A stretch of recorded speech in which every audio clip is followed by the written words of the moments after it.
is getting weirder. Recent long-term droughts have been unprecedented in their severity, and this year's strong El Niño weather patterns brought predictions for heavy rainfall, despite their failure to materialize. For California, interannual rainfall variability is projected to further increase, meaning the concept of a normal year will largely be a thing of the past. I study how altered precipitation affects ecosystems with a particular focus on carbon cycling in coastal sage scrub. I manipulate rainfall quantity at my experimental site using these shelters to understand how the system responds in high and low rainfall conditions. Not surprisingly, rainfall amount affects plant growth and associated carbon sequestration. However, coastal sage scrub is being increasingly invaded by exotic grasses and forbs. These species have different sensitivities to rainfall as it relates to growth in comparison to natives. Thus, we also manipulate community composition to see if ecosystem response to rainfall depends on community identity. In high rainfall conditions, which is 150% of ambient rainfall in my experimental design, exotics do exceptionally well. You can see here that they produce nearly double the herbaceous biomass than did native-dominated communities under those conditions. Yet, with low rainfall, the exotics cannot sustain growth while the natives are less sensitive to rainfall and are able to maintain consistent biomass production, therefore continuing to provide carbon sequestration benefits in drought years. Now, we must consider other carbon pools too, one of which is indicated here.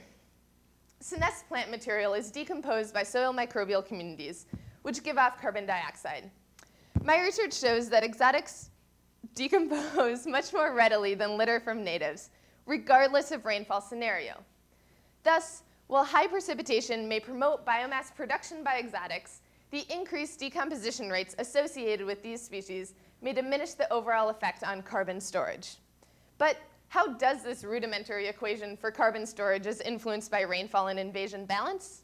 Low and average rainfall years show more grams of carbon per area stored in native-dominated communities, while exotic communities store a nearly equivalent amount of carbon with high rainfall. I hope you'll agree with me that California's native shrublands can provide the important ecosystem service of carbon storage more reliably than invaded areas. Now, let's leverage that property to create a more sustainable future. Restoration efforts in our shrubland ecosystems, incorporation of natives into landscaping and urban design, and further research on carbon cycling in the face of climate change will help us better manage our land resources, both in the state of California and globally, for maximum ecosystem health and carbon storage benefit, among other services. Thank you.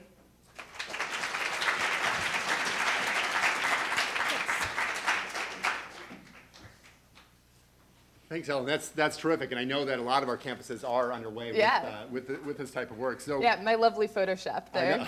Yeah.